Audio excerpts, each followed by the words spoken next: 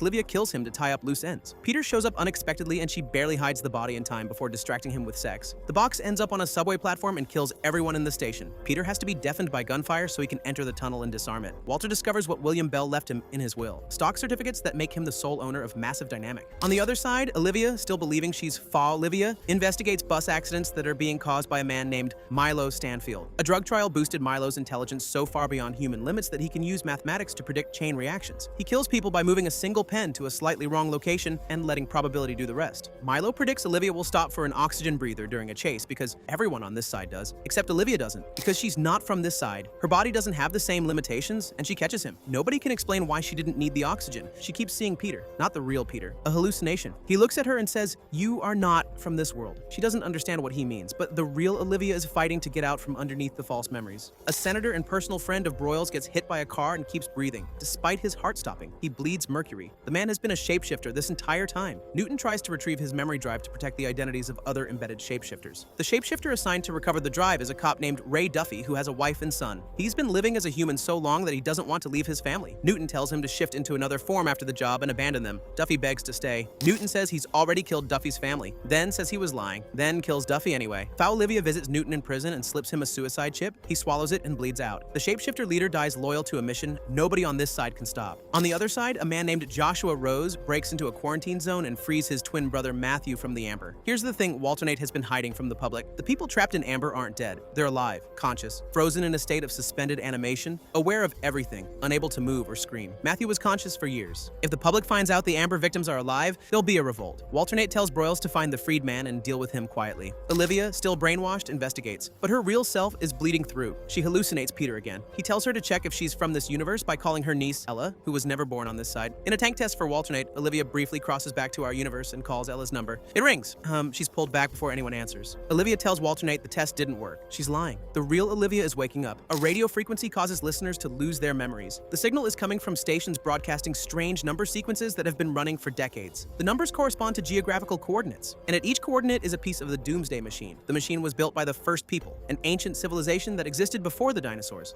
Olivia is working with a shapeshifter named Feller, who has been planting the signal boxes. When the FBI gets close, she throws Feller out a window and claims self-defense. Peter and Walter start assembling the machine using parts recovered from sites around the globe. In the parallel universe, Olivia has fully broken free of the conditioning. She knows who she is, but Peter's hallucination warns her that Walternate no longer needs her alive. Her time is running out. On the other side, Olivia works a case involving a child kidnapper called the Candyman, who drains kids of their pituitary hormones to stay young. Broyles' own son Christopher was a victim years ago and went blind from the procedure. Olivia solves the case and saves the latest victim. Alt Broyles, who has known Olivia's true identity since the start, lets her go as repayment for saving his son. She meets Henry the taxi driver, who arranges a boat to Liberty Island. She swims to Walternate's lab, injects herself with the crossing drugs, and enters the sensory deprivation tank. She crosses back for just a few seconds, long enough to find a cleaning lady and give her a message for Peter. Then, she's dragged back to the other side and sedated. Peter gets the message that night while lying in bed with Olivia. The real Olivia is trapped in the parallel universe, and the woman next to him is the enemy. Peter tests Olivia by repeating the Greek phrase Olivia screamed when she came back from the other side. "Be a better man than your father." Olivia doesn't recognize it. Peter knows. Olivia realizes she's blown. She forces Peter to inject himself with a paralytic and runs to the typewriter shop to request extraction. The team finds the typewriter by tracing a bakery in the Bronx where Olivia bought Walter's favorite pastries. On the other side, Walternate needs a body of equal mass to bring Olivia home. He plans to use Olivia's body after removing her brain for research. Alt Broyles can't let that happen. He breaks Olivia out and takes her to the abandoned Harvard lab where a sensory deprivation tank still exists. Walternate's forces track them through a GPS implant in Broyles. He buys Olivia enough time to cross back. She appears in our universe in the lab in front of Astrid. Peter and the team corner Olivia at a train station. She tries to use a shapeshifter as a hostage, but Peter sees through it and shoots the shapeshifter in the head. Olivia is arrested, but she still manages to escape back to the other side in the mass exchange that powers the crossing leaves behind the mutilated body of Alt Broyles. He's dead, missing a leg, cost of doing the right thing. Peter and Olivia reunite at the hospital. hospital, she's back. But she's been gone for months while someone else lived her life, slept in her bed, and fell in love with the man she loves. Olivia comes back to work immediately because sitting still has never been her coping mechanism. A man is stealing organs from transplant recipients and sewing them back into the original donor, a young ballet dancer named Amanda who killed herself. He uses an elaborate pulley system to make her corpse dance. When they catch him, he tells Olivia that he brought Amanda back, but when he looked into her eyes, she wasn't there. Whatever he resurrected wasn't the woman he loved. That hits Olivia harder than any case ever has. Peter tells her the truth about Olivia, that he was in a relationship with her, that he thought she was Olivia the whole time, that everyone in the office already knows because he had to report it. Olivia sits in the back of a crime scene van and tells Peter that she held onto the image of him through everything she went through on the other side. She kept his face in her mind to survive, and she doesn't understand why he couldn't do the same. She walks away, he says he's sorry, she doesn't turn around. September, the Observer orchestrates an elaborate chain of events spanning 25 years to test whether Walter is willing to let Peter die. He brings a dead musician's son from 1985 to the present, steals an asthma inhaler from a woman at a jewelry store robbery, and creates a sequence of cascading consequences that ends with Peter drinking a neurotoxin disguised in a glass of milk. Walter realizes what's happening and has to choose. Give Peter the car keys knowing it might kill him, or keep them and let a woman die. He gives Peter the keys. Peter survives by luck. The woman survives because Walter builds an improvised inhaler from a plastic bottle. Outside, September tells December that the experiment worked. Walter was willing to let Peter die. They agree that now he'll be willing to do it again when it actually counts. The government has assembled the doomsday machine in a secret facility. The moment Peter walks into the room, his nose starts bleeding and the machine activates. He's connected to it on a biological level. But something else is happening to Peter. He starts hunting and killing shapeshifters on his own, extracting their data disks, cutting off their fingers, executing them with a bullet to the head. He tells no one. Walter finds the hit list in Peter's room and watches his son shoot a shapeshifter point blank. Walter realizes the machine isn't just connected to Peter, it's changing him, weaponizing him, turning him into something that kills without hesitation. A Cortexiphan subject named Simon Phillips can read minds, but the ability is slowly killing him because his body pumps cortisol every time he receives someone else's thoughts. He lives alone in a cabin in New Hampshire because an entire city's worth of minds would destroy him. The team needs him to read the mind of a comatose suspect. Olivia is the only person whose thoughts Simon can't hear because Cortexiphan's subjects are immune to each other. He reads the suspect, solves the case, and then reads Peter's mind without telling anyone. He gives Olivia an envelope. Inside is a note. He still has feelings for her. Nina Sharp discovers that the author names on every copy of the First People book are anagrams of Samuel Weiss. She finds Sam at his bowling alley and asks him about the device. Sam explains that the machine can create or destroy. Peter's state of mind when he enters it determines the outcome, and the Olivia that Peter chooses will be the universe that survives. On the other side, Olivia discovers she's pregnant with Peter's baby. Her boyfriend Frank proposes. She says yes. Then Frank finds out about the pregnancy, asks if she loves him, and her silence tells him everything. He leaves. Walternate visits Olivia and tells her he'll take care of her. She's carrying his grandchild. The other Brandon tells Walternate he's found a way to bring Peter back to their side. Also on the other side, Walternate refuses to let Brandon experiment on children with Cortexiphan, proving that even the villain of this show has lines he won't cross. An elderly woman named Alice Merchant keeps seeing the ghost of her dead husband in her apartment, except it's not a ghost. Her husband's counterpart on the other side is alive and grieving the loss of his Alice, and their combined grief is tearing a hole between universes. The floor of a nearby balcony becomes so thin that 6 partygoers fall through the solid surface to their deaths. Walter says this is what the future looks like. The barrier between worlds will crack, then shatter, then create vortexes that swallow everything. The only solution he has is amber, the same solution Walternate uses on the other side. Walter realizes he's becoming his counterpart. Olivia convinces Alice to let go. The rift closes. Afterward, Olivia shows up at Peter's door. She tells him she wants what he wants. They kiss. She checks to make sure he's not glowing. He's not. They go to the bedroom. Finally, another flashback, this time to 1985 after Walter took Peter. Young Peter keeps trying to go home. He ties a concrete block to himself and jumps through the ice on a lake because he believes the other universe is at the bottom of the water. Elizabeth pulls him out. Walter is running the Cortexiphan trials in Jacksonville and discovers that young Olivia crossed over to the parallel universe when her stepfather beat her. Fear triggered the ability. Walter considers sending her back to the abusive home because the combination of love and terror is what activates her powers. But a conversation with Peter changes his mind. He confronts the stepfather instead and threatens to use his government connections to destroy him. Young Peter tells young Olivia to trust Walter. She runs into Walter's office to tell him about her powers, but it's not Walter's office. She accidentally crossed over and told Walternate instead. In the final scene, Walternate calls his Elizabeth and says he knows where Peter was taken. Laws of physics are breaking down because of Walter's original crossing. An element that should be the heaviest on Earth is becoming lighter than air. Walter realizes that every impossible thing happening in both universes is a consequence of what he did in 1985. Peter shows Olivia the 5 data disks he cut from the shapeshifters he killed. He's being honest now. Meanwhile, Walter rings the bell that William Bell left to Nina Sharp. And Olivia's eyes change. William Bell's consciousness has been living inside her body. Activated by soul magnets Bell had her ingest, Olivia is now possessed by a dead man. Bell, occupying Olivia's body, helps investigate a woman named Dana Gray, who cannot die. She was struck by lightning, killed in a home invasion along with her family, and then walked away. She's been trying to commit suicide with other people, hoping her soul will stow away with theirs to the afterlife. This episode introduces Lincoln Lee from our universe. universe, who joins the investigation. Dana eventually dies, saving the passengers of a commuter train from a bomb she herself planted. Belle theorizes she was finally able to die because she served a purpose. Then, church bells ring nearby and Olivia's personality briefly breaks through Belle's control. Belle realizes the possession is becoming unstable. On the other side, Olivia tests positive for a genetic virus that killed her sister during childbirth. She gets kidnapped and subjected to an accelerated pregnancy that brings the baby to term in hours. Lincoln and Charlie figure out what happened by tracking down Henry, the taxi driver, who reveals Olivia was switched with Olivia months ago. Olivia delivers a son she names Henry. The accelerated pregnancy outpaced the virus, saving both of them. In the epilogue, one of Olivia's captors draws a blood sample from the baby and delivers it to Brandon, who developed the accelerated procedure on Walter Nate's orders. Walter Nate orchestrated the entire kidnapping to save his grandchild. Walter and Peter take LSD and enter Olivia's mind to find her consciousness before Belle's possession destroys it. Inside her mind, they become animated cartoons. Olivia's subconscious manifests as hostile crowds, her abusive stepfather, and a false version of Nina Sharp who tries to trap them. Peter finds Olivia's true ego hiding as a child in the Jacksonville house behind a red door, the same door her birth father painted. Young Olivia only trusts Peter because she recognizes him. Belle sacrifices his mental presence so Olivia can regain control of her body. Walter's attempt to download Belle's mind to a computer fails. Belle is gone. Back in the real world, Peter visits Olivia and notices a drawing she made of a man wearing a shirt with an X on it. The same man attacked them in her mind. Olivia says casually that he's the man who's going to kill me. Peter stares at her. Walter Nate uses his grandson's blood, which carries half of Peter's DNA, to activate the doomsday machine on his side. At 6:02 a.m., the machine in our universe activates on its own through quantum entanglement. Vortexes start tearing across the eastern seaboard. A swath of farmland and everything on it vanishes. Peter tries to enter the machine to shut it down and gets thrown across the room by an electrical discharge. He's unconscious. Walter goes to a church and prays for forgiveness. Sam Weiss, who has been missing for weeks, shows up and tells Olivia to bring him to the machine immediately. On the other side, Olivia discovers what Walter Nate has done and tries to steal the crossing devices to warn Peter. Walter Nate catches her and locks her away. Sam Weiss reveals that his family has been studying the first people in the machine for generations. He's not the first Sam Weiss. He's the latest in a line of Weisses that have been guarding this knowledge for centuries. He and Olivia open an ancient box containing a parchment. The parchment shows that Olivia is the key to disabling the machine. Her telekinetic abilities can reach across universes through quantum entanglement. Using the typewriter the shapeshifters left behind, Olivia successfully sends a message to the other side. The typewriter on this side types out, "Be a better man than your father." Peter wakes up confused, buys a silver dollar, and eventually comes to his senses. He steps into the machine. He opens his eyes on a war-torn street in New York. The year is 2026. He's in the future. In 2026, the parallel universe has been destroyed. Our universe is falling apart too. Amber covers sections of every major city. Peter and Olivia are married. Walter is in prison. Olivia's niece Ella is a fringe agent. A terrorist group called the End of Dayers, secretly led by Walter Nate, is trying to accelerate the collapse because Walter Nate wants revenge for the destruction of his world. Walter Nate kills Olivia in Central Park. At her funeral, Walter realizes something. The wormhole at the center of Central Park connects to the past, 200 million years in the past. Walter will send the machine backward through time, piece by piece, becoming the first people whose mythology has driven the entire season. The machine was never ancient technology. It was always Walter's creation, sent to the past so Peter could use it in the present to make a different choice. Peter, back in 2011 and still inside the machine, uses it to create a bridge between universes instead of choosing one over the other. Both versions of Olivia, both versions of Walter, both versions of Broyles stand in the same room on Liberty Island. Peter tells them they have to work together. Both worlds need to heal. Fighting will only destroy them both. Then Peter vanishes. The observers watch from outside. September tells December that Peter's purpose has been served. He has been erased from existence. He never existed. Season 3 ends with the most ambitious reset in network television history. The hero just got deleted from reality.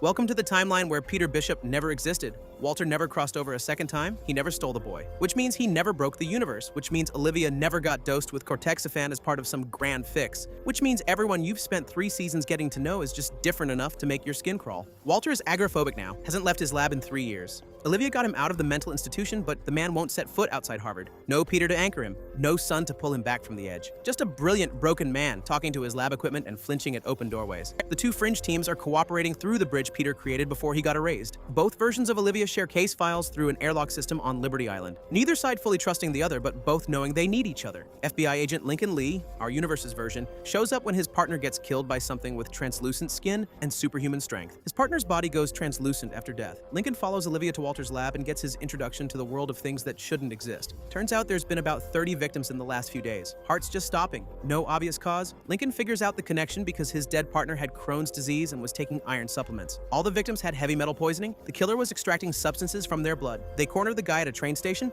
Olivia puts him down. Lincoln kills a second one, and Walter finds biomechanical modules inside the bodies. Same tech as shapeshifters, but a new model. Different manufacturer. And Walter keeps seeing a man in his lab. Just flashes. A face he doesn't recognize. Peter Bishop, flickering at the edges of a reality that erased him. September. The observer stands outside Walter's window that night with a device designed to wipe the last traces of Peter from Walter's memory. He powers it up, aims it, and then shuts it off, walks away. Even the bald guys who observe without interfering can't bring themselves to finish this one. The parallel universe asks for help catching a serial killer named John McClellan, who drills into his victims' skulls and freezes their brains from the inside. Their plan is to bring our universe's version of John, a forensic psychology professor, to profile his own counterpart without knowing that's what he's doing. Both Johns grew up identical. Same abusive father, same childhood urge to kill small animals. The difference is that our John ran away one night and a woman named Marjorie found him. She saw the dead animals and loved him anyway, told him that even in the darkest moments you can step into the light. That one act of unconditional kindness turned a future serial killer into a professor who studies them instead.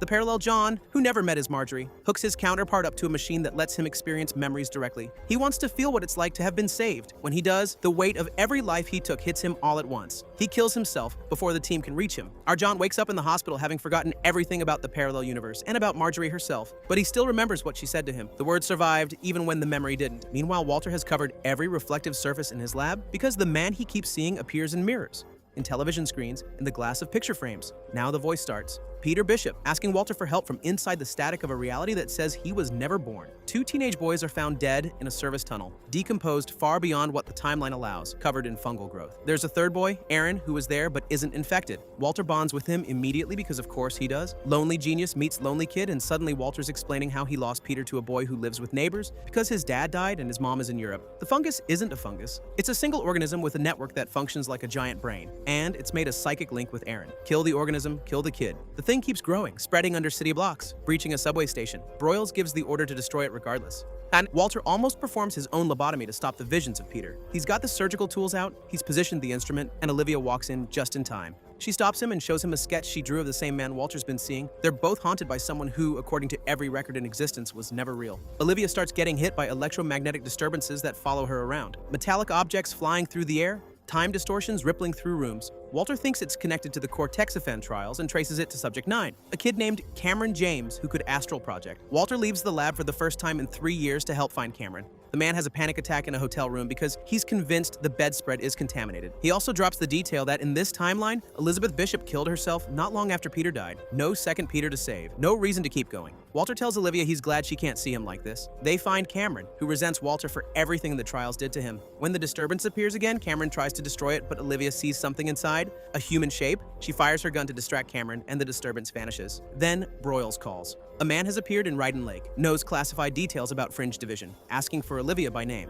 Olivia walks into the hospital room. Peter Bishop is sitting on the bed, alive, real, solid. He says he knows her. She stares at him and says the worst possible thing a person can hear after fighting their way back from non-existence. Who are you? Peter is held in a secure cell at Fringe headquarters. He won't talk to anyone except Walter. Walter won't talk to him at all because as far as Walter knows, his son died as a child. And this stranger is either a liar or an anomaly to be studied. A new shapeshifter named Nadine is hunting Malcolm Truss, a former massive dynamic researcher whose cell cloning work could upgrade the new breed of shapeshifters. She poses as a patient, coerces Truss into synthesizing a cure at his secret lab, and briefly loses control of her form, turning into his dead wife's face right in front of him. That's a way to blow your cover. Peter proves his value from inside his cell by hacking into the intercom electronics and helping the team track Nadine through a signal on the shapeshifter memory disks. Nadine gets the cure, fakes her death, escapes disguised as a fallen FBI agent, and uses a typewriter in a Boston train station to report her success. The typewriter types back on its own. More shapeshifters are coming. Walter finally goes to Peter's cell, not to accept him, to tell him directly that he refuses to see him as his son. Peter Bishop just clawed his way back from erasure, and the one person he needs most in the world looked him in the face and called him an anomaly.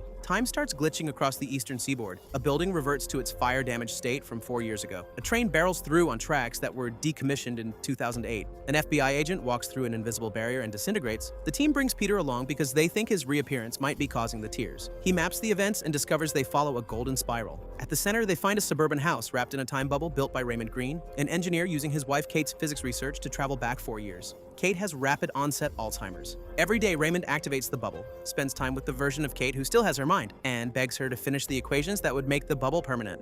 Kate writes the equations in Raymond's notebook. He shuts down the bubble. Time snaps back to the present. Kate doesn't recognize him. Later, Raymond opens the notebook and finds that Kate scribbled over every equation. She left him one message: Keep living your life and give me your love. A man named Eugene was born with a genetic disorder that makes him perfectly invisible. Massive Dynamic kept him in a lab for years, implanting animal genes to study the camouflage. He escaped during a fire and has been living unseen ever since, stealing pigment from people's skin to make himself visible. The treatment is killing him, and he knows it. Olivia finds him first. He holds her at gunpoint and explains that he's been invisible to everyone his entire life. He just wants to be seen once. The next morning, Eugene arrives at the elevator he rides every day to be near Julie, a woman he watches but has never spoken to. This time she talks to him, says she sees him every day and was worried when he almost didn't show up. He introduces himself, watches her leave, collapses to the floor, dies with a smile on his face because someone finally saw him. That night, agents working for Nina Sharp gas Olivia in her apartment and inject her with something that erases the last 2 hours of her memory. She wakes up thinking she has a migraine. Nina Sharp is dosing Olivia with Cortexiphan and wiping her memory of the injections. Peter can't get Walter to help him use the machine, so he goes over Walter's head, literally over to the other universe. Lincoln grabs the original dimension-crossing device from Massive Dynamic, and they cross at the Orpheum Theater because Peter remembers it's a soft spot from his original timeline. Their cover gets blown fast. Peter escapes and goes to Elizabeth Bishop's house because in this universe, his mother is still alive. Elizabeth takes him to Walternate, who already knows Peter exists because he's been spying on the Prime Universe. Peter tells Walternate that his government is suspected of creating the new shapeshifters. Walternate calls in his lead scientist, Brandon, then immediately tasers him unconscious. Brandon is a shapeshifter. The infiltration goes all the way to the top of Walternate's own government, and the only detection method he has kills humans. Walternate asks Peter to be his envoy. Go back to the Prime Universe, earn their trust, broker cooperation. Do that and Walternate will help Peter get home. Meanwhile, Olivia and Lincoln investigate the phone call that diverted Peter's transport van. They trace it, and Broyles gives them permission to check it out. The second they leave, Broyles calls David Robert Jones. The mole inside the parallel Fringe division is Colonel Broyles himself. Jones has more shapeshifters ready. Back in our universe, Olivia wakes up at the Orpheum to find September the Observer, sitting in the front row, bleeding from a bullet wound in his chest. He tells her one thing before vanishing. He's seen all possible futures, and in every single one, Olivia dies. David Robert Jones is back, and he's operating across both universes simultaneously. Olivia and Lincoln track him to a warehouse where Jones destroys one of his own shapeshifters in front of them, just to make a point. If he'll kill someone he loves, imagine what he'll do to strangers. Jones demands a hard drive with satellite tracking data. To prove he's serious, one of his agents releases a biochemical weapon in a hospital ward, killing everyone inside. They give Jones the hard drive with a tracking device hidden in his tea, but Broyles tips Jones off and he disappears. Peter and Astrid analyze the hard drive data and realize Jones is looking for a mineral that can punch holes between universes. The maps are of the Prime Universe, and Jones has already crossed back with enough material to start his plan. The two Fringe teams agree to cooperate. Peter points out that Jones planned for everything in this timeline, but Peter isn't from this timeline. He's the variable Jones didn't account for. Elizabeth Bishop crosses to the Prime Universe to visit Walter. She tells him she forgave him years ago for taking Peter. Walter, who has been waiting for a sign that he deserves absolution, finally has it. That night, he goes to Peter and offers to help him get home. A teenage girl named Emily can see people's deaths before they happen. She draws them in perfect detail. Her father has been moving the family across the country for years to keep Massive Dynamic from studying her. Emily gives the Fringe team a drawing of a pile of bodies at a courthouse, where a man named Duncan plans to detonate a bomb over a custody ruling. Peter figures out they can block the radio detonator frequency. Duncan reveals a second bomb strapped to his chest. Olivia talks him down. Everyone survives. Emily doesn't. Her ability comes from excessive electrical activity in her brain, and it's been building her whole life. She goes to her favorite park bench by the lake, sits down, and waits. Olivia finds her there. Emily's last drawing is of this exact moment. Herself and her father on the bench, Olivia watching. She dies in her father's arms from the same gift that let her save everyone else. The parallel universe's Astrid crosses over because her father just died. She has Asperger's, and she calculates that the only person who might understand her grief is literally herself. Our Astrid welcomes her counterpart, and they spend the episode discovering how their parallel lives diverged. Parallel Astrid's father was distant and cold. Our Astrid implies hers was too, but the episode ends with her walking into her father's arms at home, revealing she figured out how to bridge that gap. Olivia comes over to escort Astrid back. Walter is initially hostile because he remembers how Olivia deceived him when she replaced Olivia, but they end up bonding over shared memories from that time in a way that's oddly sweet for two people on opposite sides of an interdimensional Cold War. The case involves a former MIT professor named Neil who found observer technology at Ryden Lake, the same lake where Peter reappeared. Tech let Neil see past, present, and future simultaneously. He's been killing people who are about to suffer, convinced he's saving them. He overheard his mother say God took the wrong son after a car accident killed his father and brother. Every mercy killing is Neil trying to prove she was wrong about him. He forces Olivia to shoot him by firing a deliberate miss at her. Angels don't get to take their own lives. Two observers find September's lost tech at the lake house afterward, confirming that Peter's reappearance has been sending ripples through the timeline since the moment he crawled out of Ryden Lake. Peter has been working with Walter to understand the machine, and Walter has actually warmed up to him. Olivia keeps asking Peter about her counterpart from his original timeline because she wants to understand the woman Peter fell in love with. Then, a small town in Vermont gets erased from existence. Drivers start losing control on a highway outside Westfield. A plane crashes nearby, the team investigates and ends up trapped in the town. Can't communicate with the outside. Can't leave because every road leads right back into the same intersection. The diner owner attacks them, eyes wrong, teeth doubled, acting like he's living two lives simultaneously. And then Walter figures it out. The residents of Westfield are being merged with their parallel universe counterparts. Two sets of DNA, two sets of memories. Two sets of organs growing inside single bodies. The ones who survived had doppelgangers who no longer lived in the parallel Westfield. Someone planted devices filled with amphilicite around the town's perimeter and collapsed both versions into one location. A test run. The town starts folding in on itself. Trees shimmer and vanish. Buildings wink out of existence. Walter calculates that the center of the merged zone acts like the eye of a hurricane. They race to a bicycle shop at the exact center and survive as everything around them for miles turns to barren wasteland. David Robert Jones just proved he can destroy reality one zip code at a time, and he has enough amphilicity to do it again. Olivia invites Peter over for dinner afterward. She orders his favorite food. She kisses him. Peter realizes that this Olivia is starting to act exactly like the Olivia from his original timeline. Something is happening to her memories. Olivia is gaining memories that belong to the Olivia from Peter's timeline, and Walter is furious about it. He pulls Peter aside and accuses him of imprinting his memories onto her, even if unintentionally, because Olivia's Cortexiphan enhanced mind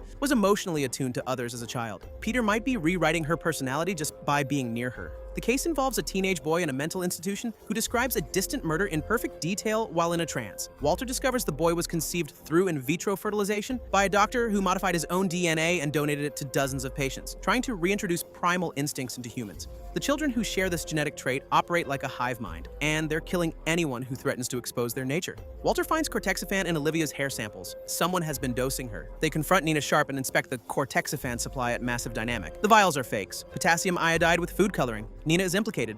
After the case, Olivia and Peter stop at a gas station. She talks about their life together in his timeline like she lived it. He looks in her eyes and tells her she's the same Olivia. They kiss. She goes to the restroom and vanishes. Peter finds the car empty. Olivia wakes up tied to a chair in a tiled room. Across from her, also restrained, is Nina Sharp. The real Nina Sharp. The one at Massive Dynamic was a shapeshifter. David Robert Jones has Olivia in a disused medical facility. He needs her Cortexiphan abilities activated, so he tortures the fake Nina in front of Olivia to generate the emotional response. Olivia plays along, tells the fake Nina she needs Peter nearby to activate her powers. Jones takes the bait and kidnaps Peter too. That's exactly what Olivia wanted. The moment Peter is in the room, Olivia lights up the entire facility. Every bulb, every circuit, every electrical system overloads simultaneously. She kills one of Jones's men with a spark and frees Peter. They chase Jones and his Nina to a portal back to the parallel universe. Olivia shoots Jones through the neck. He barely flinches. Turns out having your body disassembled and reassembled at the atomic level during a teleportation comes with some fringe benefits. His words, not mine. Jones escapes through the portal. But the real prize of this episode is what Peter sees inside September's mind. The observer shows up at the lab bleeding from a chest wound. Peter enters his consciousness using Walter's equipment, and September explains everything. The observers are scientists from one possible future of humanity. They built technology to travel backward through time to witness key moments in their own creation. September accidentally disrupted the moment Walter discovered Peter's cure, and that single mistake cascaded into everything. The war between universes, the bridge, the machine, all of it. September tells Peter that his child with faux Olivia, Henry, was never supposed to exist and was a threat to the timeline. When Peter entered the machine and reset everything, Henry ceased to exist too. September says Peter needs to find his way back to his Olivia. Then, as his mental landscape collapses, he says two words: they are coming. Peter wakes up. September's body convulses and vanishes. Peter goes back to Olivia and tells her he's afraid of what he's doing to her memories. He walks away, believing the kindest thing he can do is stay away from her entirely. A serial killer named Anson Carr extracts pheromones from recently deceased husbands and uses them to get close to their grieving wives.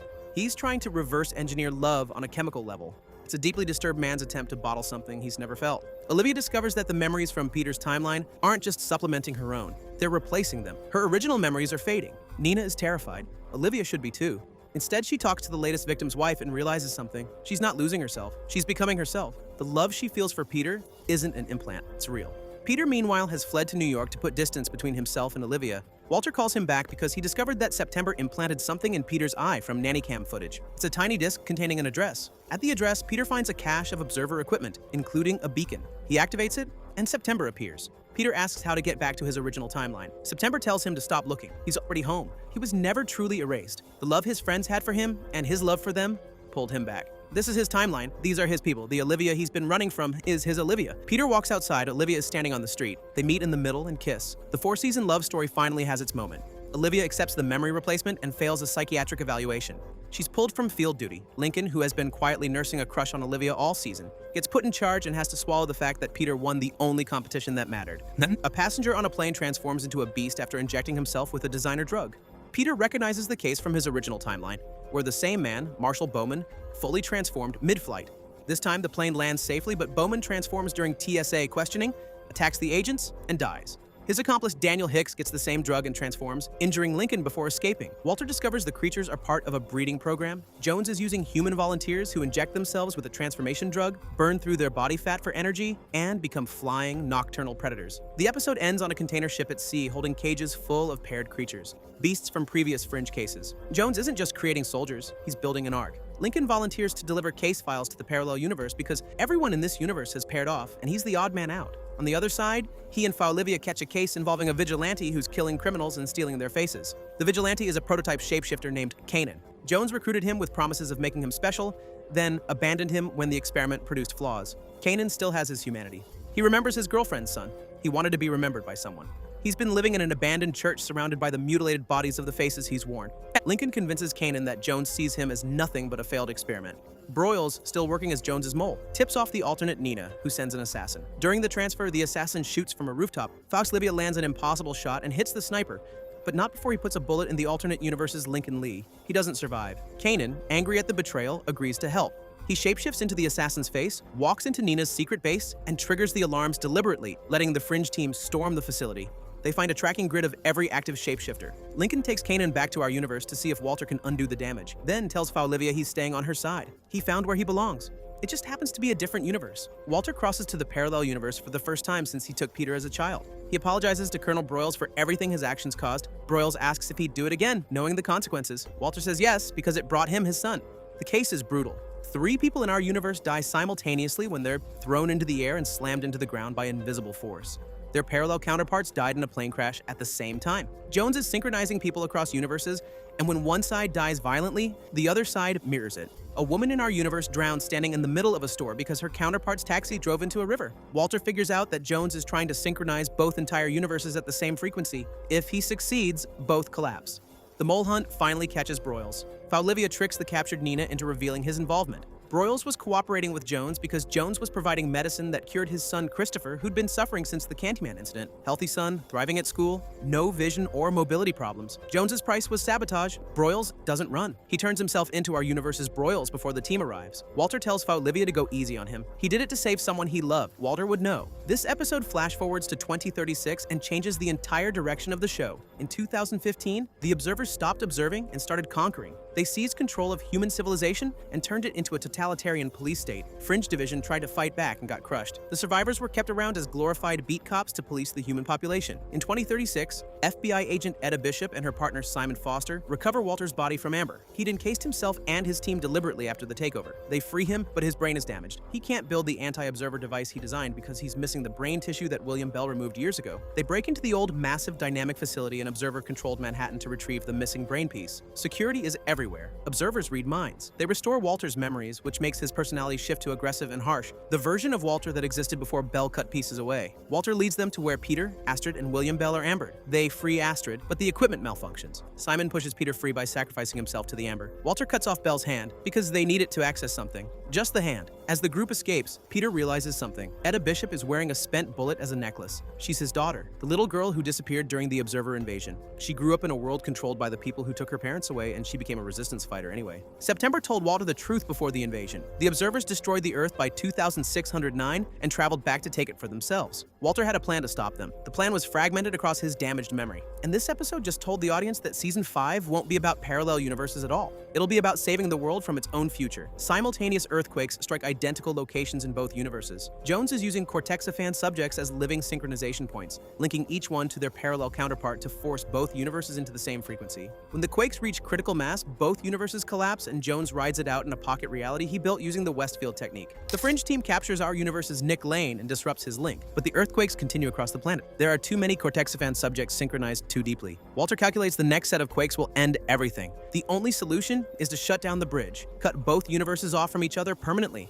The bridge that Peter created when he was erased, the bridge that's been healing the parallel universe's singularities, the bridge where both Fringe teams have been cooperating for a season. Destroy it, and Jones loses his connection. Walter and Walternate start the overload sequence. Lincoln tells Peter he's staying on the other side with Olivia. Everyone says goodbye to their counterparts. The machine overloads, the bridge collapses, and the parallel universe vanishes from the room. Walter watches Peter nervously. Peter is still there. He didn't disappear with the bridge. Walter smiles and says he'll miss them. The interdimensional Cold War is over. Both sides chose peace, and it cost them the the ability to ever see each other again. People in an office building start catching fire, not metaphorically, spontaneous human combustion triggered by movement. The survivors figure out that standing perfectly still is the only way to stay alive. Jones planted a device in the escalator that released nanites into everyone who rode it. One survivor, Jessica, volunteers as a test subject. When her temperature spikes before Walter can synthesize a cure, Olivia instinctively uses her Cortexiphan abilities to slow Jessica's system. Peter injects the cure. Jessica lives. Olivia just demonstrated telekinetic control over biological processes without knowing she could do it. Walter studies the nanite design and recognizes the engineering. Not Jones's work, William Bell's. The man who committed suicide in a car crash on Christmas Eve, 2005, to end his suffering from lymphoma. Except Walter remembers Bell visiting him in the mental institution on New Year's Eve 2005, a week after he was supposedly dead. Nina rejects the theory. Walter doesn't care. He goes to the institution and finds Bell's scent on a visitor logbook. Jones aims a satellite weapon at Boston and starts burning a hole through the city into an underground oil reservoir. Peter and Olivia split up to disable 2 antennas simultaneously. They succeed, but Jones attacks Peter. Olivia, watching from another building, uses her Cortexiphan abilities to telekinetically control Peter's body from a distance, making him fight back. She puppets his fist into throwing Jones into the antenna. The electrical discharge hits Jones's teleportation reconstructed body and he disintegrates. His last words reference a chess game. Bell told him sacrificing the bishop would win the game. Jones was never the mastermind. He was a pawn who thought he was a king. Walter and Astrid traced Chilean almonds from the logbook to a shipping warehouse. They find containers full of creatures. The ark from the container ship. Astrid spots a guard with a gun and tells Walter to leave. He follows the sound instead. Astrid gets shot. William Bell steps out of the shadows. He's alive. He's been alive this entire time. And he just shot the one person in the lab who never hurt anyone. Astrid survives the gunshot and gets to a hospital. Bell takes Walter aboard his freighter, surrounded by the creatures he's been collecting all season. The ark, the beasts, the organisms. Bell reveals his plan. He wants to collapse both universes and create a new one. Populate it with his creatures. Play God. And here's the twist that makes your stomach drop. It was Walter's idea. After Walter lost both Peters, he became so desperate, so broken, that he described this exact scenario to Bell. Collapse everything. Start fresh. Build a universe where you control the rules.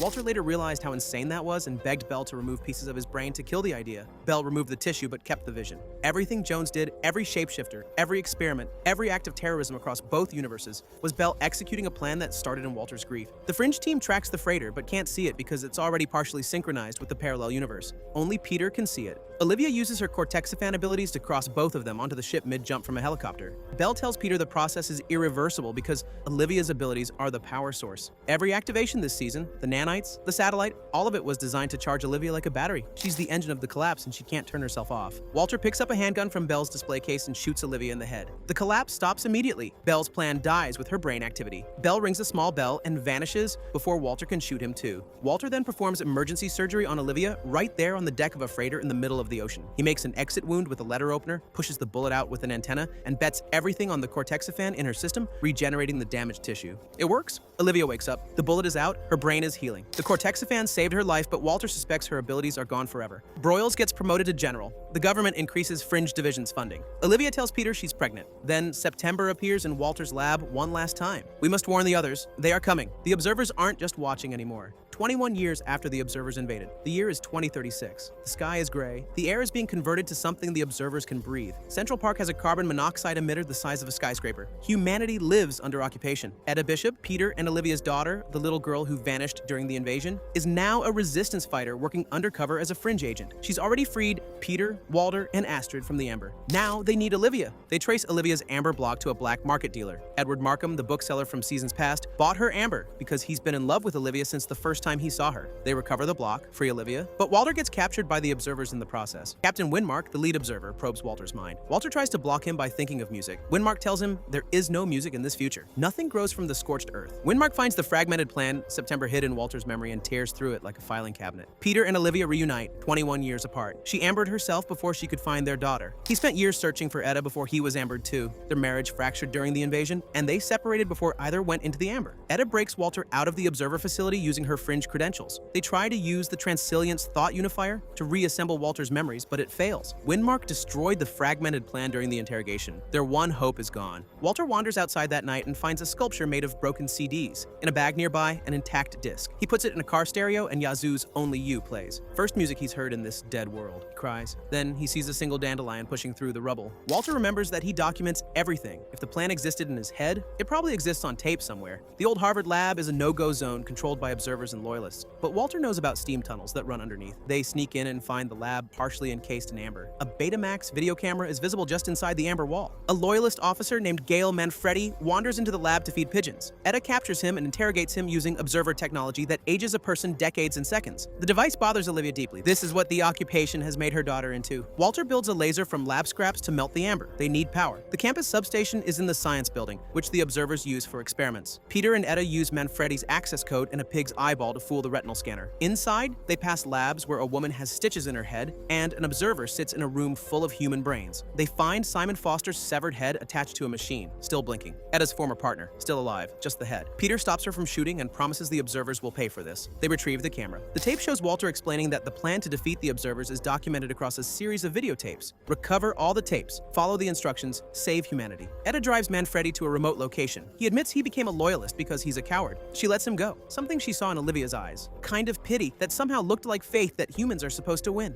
Another tape. This one sends them to the woods of northern Pennsylvania, where they find a camp of humans with bark-like growths covering their skin, a severe immune reaction to the observers' atmosphere machinery. Their leader, Edwin Massey, runs a secret library of holographic data cubes documenting every major event since the invasion. His son, River, makes comic books about the Fringe team. They're the last real heroes. The tape says they need 40 pounds of reddish crystals from a nearby mine. Problem is, the mine accelerates the skin condition to the point of instant calcification. A man named Donald collected rocks there years ago before being captured by observers. Walter doesn't remember Donald. Edwin, who initially wants the team to leave before the archive is discovered, watches his son's disappointment and makes a choice. He enters the mine alone. The team finds a bucket of crystals at the top of the shaft. Edwin is at the bottom, completely calcified. He sacrificed himself so his son's heroes could keep going. River records his father's death in the library. Another data cube. Another story of someone who died so the plan could continue. Peter buys Etta a necklace to replace the chain they used for parts. He strings the spent bullet back onto it. Olivia tells Etta the story behind the bullet. Peter called it the bullet that saved the world because it was the one Walter used to shoot Olivia in the head and stop William Bell's plan. Tape number 2 directs them to a metal tube hidden beneath Newark Penn Station. Walter opens his secret cold storage underneath the lab, a basement packed with preserved evidence from every Fringe case they ever investigated. The Porcupine Man, the window to the other side, toxins that seal every orifice shut. Time to weaponize their own history. They retrieve the tube. Broyles appears for the first time in 2036, alive, working as an undercover resistance operative. Etta recruited him. She taught him to hide his thoughts from observer mind readers. Then Windmark catches Etta. He reads her mind and sees Peter. Spots the necklace and asks what purpose it serves. He reads her again. For love, he determines. He says she never knows when to give up. Then he shoots her. Peter, Olivia, and Walter reach her. She's dying. She's also activated an antimatter baton that can't be deactivated. Peter sobs that he can't leave her. Not again. Olivia takes the bullet necklace from Etta's neck. They run. The building detonates. Behind them, their daughter is dead. For the second time, Peter and Olivia have lost her. The first time she was 3 years old and vanished during an invasion. This time she was a grown woman and died fighting the same enemy that took her childhood. Olivia holds the bullet. Peter stares at the smoke. Walter says they need to leave. The observers are receiving supply shipments from the future through wormholes that open in New York City. Pallets of equipment float through portals and land on scorched pavement. The supplies are components for more atmosphere conversion machines. If the team can disrupt the wormhole on this end, it would create a black hole in the future and cut off the supply line for years. Peter captures an observer and interrogates him to learn how to assemble the wormhole device. He reads the observer's physiological responses like a poker player reading tells. Dilated pupil means yes. Peter assembles the device, fires an antimatter charge into the next wormhole, and watches it implode. Pallets and a parked car get sucked into the collapsing portal. Then another wormhole opens a block away. Same pallets, same shipment. Peter's plan failed completely. The observer tells him the truth. His tells were meaningless. The pupil dilation Peter relied on was the observer watching a fly on the wall. Peter saw what he wanted to see because his grief was doing the thinking. Peter kills the observer, extracts the neural implant from the base of its skull, and in a bathroom mirror, cuts open the back of his own neck and inserts the device. It attaches to his spine and disappears under the skin. Olivia watches the birthday video Walter found, Etta as a toddler, blowing out candles. She calls Peter and tells him she loves him. She asks him to come home because Etta would want them to survive this together. Peter says he loves her too. Then he stares into the mirror with alien technology fusing to his nervous system. Walter follows a tape into a pocket universe he created years ago inside an apartment building in Worcester. The building was shelled during the Observer invasion, but the pocket universe survived, hidden behind specific steps documented on the tape. Inside, hallways run upside down and vertical. Physics is optional. Walter finds a man named Cecil who got blown into the pocket universe during the bombing. To Cecil, 5 days have passed. In the real world, it's been over 20 years. The tape shows that Walter hid an Observer child here, the same boy from season 1 who was found living underground in a sealed tunnel. Walter put the child in this pocket universe to keep him safe, but the room is empty. Someone took the child and left a radio tuned to a single frequency. Walter doesn't know who Donald is. He doesn't remember the child. The altered timeline erased both memories. Observers track the team to the building. In the pocket universe, they fire on the group and kill Cecil. Peter stays behind to fight. The implant lets him anticipate the Observer's moves, counter every strike, and teleport behind him for the kill. The Observer warns Peter that he doesn't understand what the implant will do to him. Peter doesn't care. On the monorail home, Walter worries that he saw Cecil's death as an acceptable loss. He's becoming the cold, ruthless Walter that existed before Belle cut pieces of his brain away. Peter holds Walter's hands and promises he won't let that happen. Then, Peter looks up and the world has changed. Blue shifted, observer vision. The implant is rewriting his perception of reality. Peter is running observer-level tactical operations. He replaces an observer's briefcase with an identical one containing a bioweapon. The same toxin from the pilot episode. When the observer meets with others, the bomb kills the entire security team that would have detected the Fringe team's next move. Peter is playing chess 3 moves ahead because the implant gives him precognition. He's also losing his hair. Walter retrieves a tape directing them to recover 2 observer beacons from a facility where he and Belle used to work. The safe requires Belle's handprint, which is why Walter cut off Belle's hand back in Letters of Transit. Inside the safe, there are no beacons, just a strange device and a photo of Nina Sharp. Peter uses the device to locate and retrieve the beacons because, of course, the implant lets him do that now. Nina tells Walter she's afraid he's reverting to his old self. Walter, in a moment of genuine cruelty, tells her that Belle never loved her. He immediately regrets it. Later, he brings her the photo from the safe and apologizes. Belle did love her, it just wasn't enough to stop him. Walter asks Nina to remove the brain pieces again, to make him kind before the plan demands he be ruthless. Olivia finds Peter at Etta's safe house surrounded by boards covered in dates, times, and observer photographs. He's tracking Windmark's patterns. He tells Olivia about the implant in a flat, clinical monotone. He's planning to assassinate the lead observer using the same precognitive abilities they use to dominate humanity. Olivia leaves. Peter checks the mirror, more hair falling out. Olivia goes to Fitchburg alone to retrieve an electromagnet that Walter arranged to be stored 20 years ago. A woman named Simone has been waiting for Olivia's arrival since her mother made the promise. Simone has psychic abilities and tells Olivia the bullet she carries is important. Olivia dismisses it as coincidence. She's been through too many Fringe events to believe in fate. Peter tracks Windmark to New York and tries to spring his trap. Instead, Windmark corners him. They fight using matching precognitive abilities. Windmark shows Peter a mental image of Etta's last thoughts before she died, her parents, standing in the park, before the invasion, before everything went wrong. That was the last thing their daughter thought about. Peter kills Windmark's associate and escapes, goes to Walter's lab for medical attention. Walter begs him to remove the implant. The observer tech rewrites the emotional centers of the brain. It replaces feelings with processing power. Peter is becoming an observer. He refuses to listen and goes back to New York. On the road back from Fitchburg, Olivia gets captured by bounty hunters who want the observer reward. She cuts through her restraints, rigs a trap, kills them, and drives off with the electromagnet. Classic Olivia. 21 years in amber and she hasn't lost a step. She finds Peter at his surveillance post, waiting for Windmark to walk into the kill zone. She shows him the bullet necklace, tells him that Etta is still alive inside them, in their memories, in what they do next. The observers think human emotion is weakness. Olivia says it's the one thing they have that the observers don't. It's not a flaw. It's the whole point. Peter watches Windmark approach the checkpoint. His plan is on track. 1 more minute and the assassination is clean. He pauses. Then he reaches behind his neck and pulls the implant out. He falls into Olivia's arms. Peter Bishop chose to feel something over becoming something. The implant is out. The hair loss will stop. The blue shifted world will fade. He chose grief and love over cold precision, and that single choice is the reason the observers will eventually lose. Walter takes LSD, not recreationally. He's preparing to have Nina remove the brain pieces that are turning him back into the cold, ruthless version of himself, and he wants to explore his subconscious before they're gone. The drug brings hallucinations of Carla Warren, his old lab assistant who died in a fire, and visions of his original crossing to the parallel universe. The radio from the Pocket Universe starts receiving a signal. Peter and Olivia trace it to a forest where they find the decades-old remains of observers and resistance fighters. One body carries Sam Weiss's identification. Sam died defending the transmitter tower that was relaying the signal. The team follows the broadcast to an island where a couple has been protecting Michael, the observer child from season 1,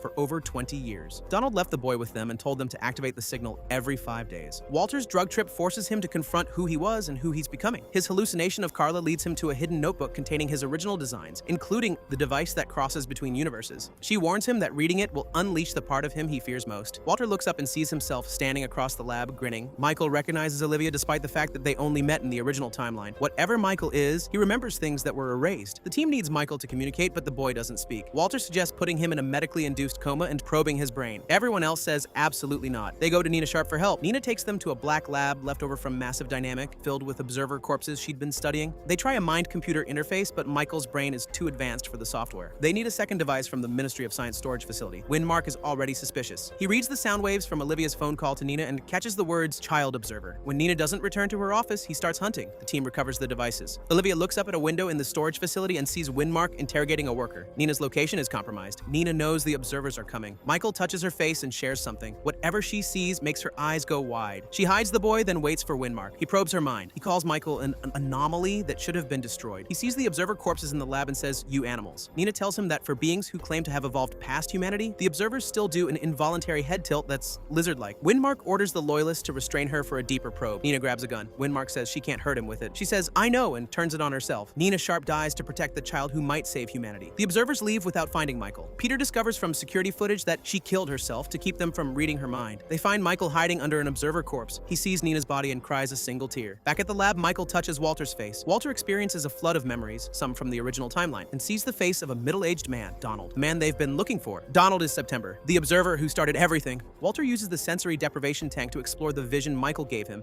and locates September's apartment in New York. They find him there. He's human now.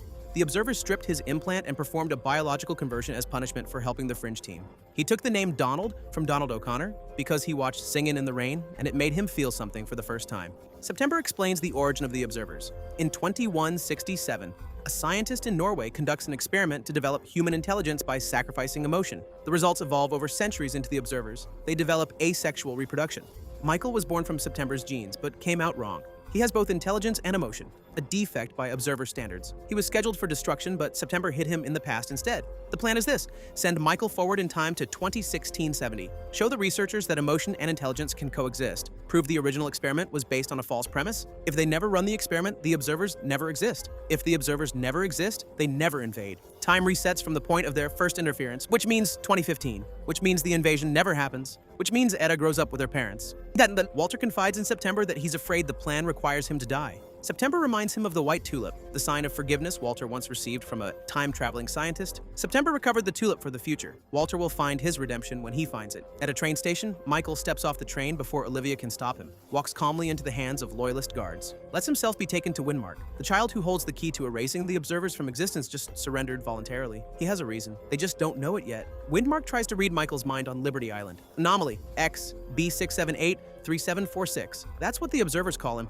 a defect to be studied and destroyed. Except the boy's brain is so advanced it gives Windmark a nosebleed and ruptures a blood vessel in his eye. Michael's intelligence exceeds observer levels while retaining full human emotion. The observers can't comprehend what he is. Windmark goes to the future and asks to destroy Michael. His commander says no, just disassemble him for study. Take him apart like a machine. And that Broyles learns Michael's location and sends it to the Fringe team. The facility is impossible to infiltrate from this universe. Olivia suggests crossing to the parallel universe, traveling to Liberty Island on that side, crossing back to grab Michael, and reversing the route. Walter redoses her with Cortexiphan, 4 injections for 4 crossings. Her vital signs spike dangerously with each one. On the other side, Olivia finds Olivia and Lincoln Lee. They're married. They have a son. No observers ever invaded their universe. They help Olivia get to Liberty Island, and she crosses back to our side just as Michael is about to be taken into surgery. She fights through observers, stops the operation, and Michael smiles when he sees her. They cross back to the parallel universe. An observer follows them through. Olivia and Lincoln take him down. Olivia thanks them and crosses back to our side at Battery Park with Michael. Back at the lab, September has built the device. One component fails. He goes to December, a fellow observer, and asks for a favor. Series finale. December agrees to help fix the initiating reactor, knowing that the plan will erase all observers from existence, including himself. September explains the full device. 2 observer beacons create stabilization points on either end of a wormhole.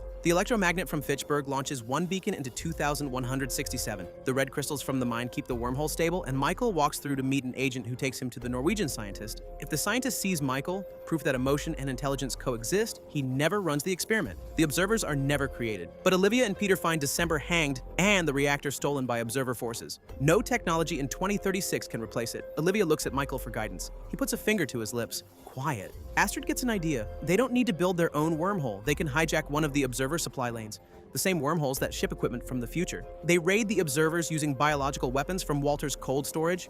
Every Fringe case they ever investigated becomes ammunition. The toxin that seals orifices, the organisms that attack nervous systems, all of it weaponized against the occupation. They rescue Broyles, grab the control cube for the shipping lane, and set up the launch site. Peter finds a tape in the amber addressed to him in Walter's handwriting, a goodbye message recorded before they were frozen. Walter explains that he has to be the one who walks Michael through the wormhole. He inoculated himself in 2015 to survive the trip. He and Michael will live out their lives in 2016 to prevent a paradox. If Walter returns, the timeline could fracture. This is a one-way trip. September reveals he took the only spare dose of inoculation. He wants to take Michael through instead of Walter. He has feelings for the boy. Michael is, in the only way that matters, his son.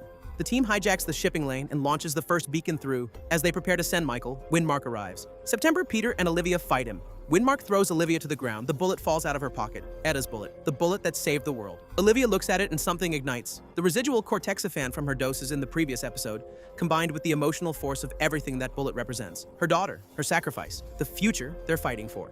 Olivia draws electricity from the surrounding city and crushes wind mark between two cars with her mind. The lead observer dies because a mother looked at a bullet and felt too much for him to survive. September races toward the wormhole with Michael, but a stray bullet hits him. He falls. Walter sees his friend collapse and understands. September can't make the trip. Walter picks up Michael and walks toward the light. He turns around one last time. Peter is standing there. They look at each other across the distance. Peter mouths the words, "I love you, Dad." Walter takes Michael's hand and steps into the wormhole. Time resets. It's 2015. Peter, Olivia, and little Etta are in the park. The invasion doesn't happen. The observers don't arrive. The family walks home together. Etta is holding Peter's hand. Olivia is smiling. Peter checks the mail. There's an envelope addressed to him from W. Bishop. Inside is a single piece of paper with a hand-drawn white tulip. Peter looks up, his face changes. He recognizes what it means. Walter Bishop sacrificed himself to a future he'll never leave, and his last act was sending his son the sign of forgiveness he spent an entire lifetime looking for. The tulip that a time-traveling scientist once sent him. The tulip that meant God hadn't forgotten him. Walter found it, and he sent it forward so Peter would know. The screen cuts to black. That's Fringe. 5 seasons, 100 episodes, 2 universes, 1 family that broke reality and then spent a decade putting it back together. Walter found his white tulip. Peter got his father. Etta got her childhood back. And this show ended exactly how it should have. Broken reality glued back together by a family that loved each other too much to let it stay shattered. If you watch this whole thing, you already know there's nothing else quite like it. And if you're new here and this is the kind of deep dive you're into, subscribe. We do this for every show, every episode, every twist. Hit that button so you don't miss the next one.